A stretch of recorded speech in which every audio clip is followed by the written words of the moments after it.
ଆସନ୍ତୁ ଆଜି ଏକ ଏମିତି କାହାଣୀ ବିଷୟରେ ଜାଣିବା ଯାହା ଜଣେ ବ୍ୟକ୍ତିର ସଂଘର୍ଷ ସ୍ୱପ୍ନ ଆଉ ଅଦମ୍ୟ ସାହସକୁ ନେଇ ଗଢ଼ା।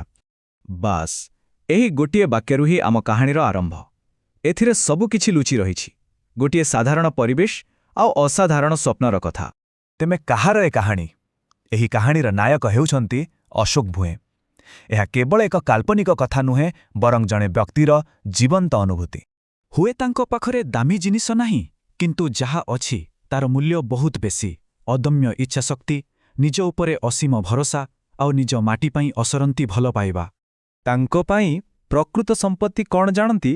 ତାଙ୍କ ମାଟି, ତାଙ୍କର ସଂସ୍କୃତି ଆଉ ତାଙ୍କର ନିଜ ପରିଚୟ। ଏହା ହିଁ ତାଙ୍କର ସବୁଠାରୁ ବଡ଼ ଶକ୍ତି। ଆଚ୍ଛା, ଏତେ ବଡ଼ ବଡ଼ ସ୍ୱପ୍ନ ତ ଦେଖିଲେ, କିନ୍ତୁ ବାସ୍ତବତା କ'ଣ କହୁଛି?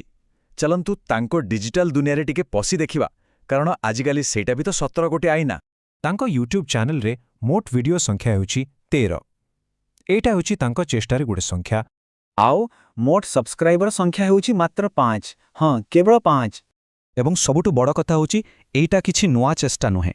ବେଶୀଭାଗ ଭିଡିଓ 6ରୁ 8 ବର୍ଷ ତଳର, ମାନେ ଏଇଟା ଗୋଟେ ବହୁତ ଲମ୍ବା ଯାତ୍ରା। ତେବେ ସେଇ ଆକାଶଛୁଆଁ ସ୍ୱପ୍ନ ଆଉ ଏଇ ହାତଗଣତି ସଂଖ୍ୟା ଭିତରେ ସମ୍ପର୍କ କ'ଣ? ବାସ୍ ଏଠୁ ହିଁ ପ୍ରକୃତ କାହାଣୀ ଆରମ୍ଭ ହେଉଛି।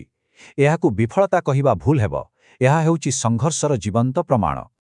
ମନେ ପକାନ୍ତୁ ସେ କଥା, ଲୋକେ କ'ଣ କହୁଥିଲେ? ଏହି ଛୋଟ ସଂଖ୍ୟାଗୁଡ଼ିକ ସେହି ସମାଜର ସନ୍ଦେହ ଆଉ ଅବିଶ୍ୱାସର ପ୍ରତିଫଳନ। ଏହି ଯେଉଁ ତଥ୍ୟ ଆମେ ଦେଖୁଛେ, ଏଗୁଡ଼ିକ କେବଳ ସଂଖ୍ୟା ନୁହେଁ। ଏହା ପଛରେ ଲୁଚି ରହିଛି ଅର୍ଥର ଅଭାବ, ସମର୍ଥନର ଅଭାବ, ଲୋକଙ୍କର ଅବହେଳା ଆଉ ଏପରିକି ନିଜ ଲୋକଙ୍କର ଅବିଶ୍ୱାସ। କିନ୍ତୁ ଏତେ ସବୁ ପରେ ବି, ଏତେ ନିରାଶା ଭିତରେ ବି ଦେଖନ୍ତୁ ଏହି ଗୋଟିଏ ବାକ୍ୟ, ତଥାପି ମୁଁ ଭାଙ୍ଗି ପଡ଼େନି। ଏଇଟା ହିଁ ତାଙ୍କର ଅସଲ ପରିଚୟ। ତେବେ କେଉଁଠୁ ଆସେ ଏତେ ଶକ୍ତି?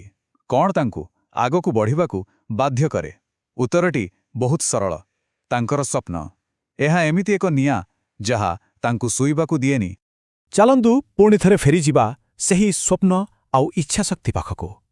କାରଣ ବାହାର ଦୁନିଆର ପରିଣାମ ଯାହା ବି ହେଉନା କାହିଁକି, ଭିତରର ସେହି ଦୃଷ୍ଟିକୋଣ ଆଜି ବି ଅଟଳ। ଆଉ ଏ ସ୍ୱପ୍ନ କେବଳ ନିଜ ପାଇଁ ନୁହେଁ, ତାଙ୍କର ଲକ୍ଷ୍ୟ ବହୁତ ବଡ଼। ନିଜ ମାଟିର ନାଁ ଉପରକୁ ନେବା, ନିଜ ସଂସ୍କୃତିକୁ ଦୁନିଆକୁ ଦେଖାଇବା ଆଉ ପ୍ରମାଣ କରିବା ଯେ ଗରିବ ବି ସ୍ୱପ୍ନ ଦେଖିପାରେ ଆଉ ତାଙ୍କୁ ସତ କରିବାର ସାହସ ବି ରଖେ। ଏହି କଥାଟି ବର୍ତ୍ତମାନ ଆଉ ଭବିଷ୍ୟତ ଭିତରେ ଥିବା ଫରକକୁ ବହୁତ ସୁନ୍ଦର ଭାବେ ବୁଝାଉଛି। ହୁଏତ ଆଜିର ସ୍ଥିତି ଛୋଟ, କିନ୍ତୁ ଭାବନା ଆଉ ଲକ୍ଷ୍ୟ ବହୁତ ବିଶାଳ।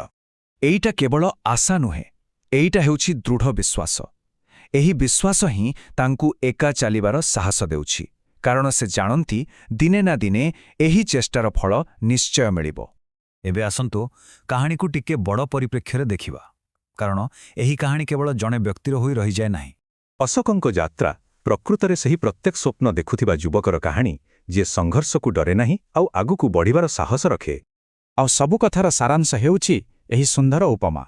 ଯେଉଁ ଗଛ ମାଟି ଫଟାଇ ସଂଘର୍ଷ କରି ବାହାରକୁ ଆସେ, ସେହି ଦିନେ ଆକାଶକୁ ଛୁଇଁଥାଏ।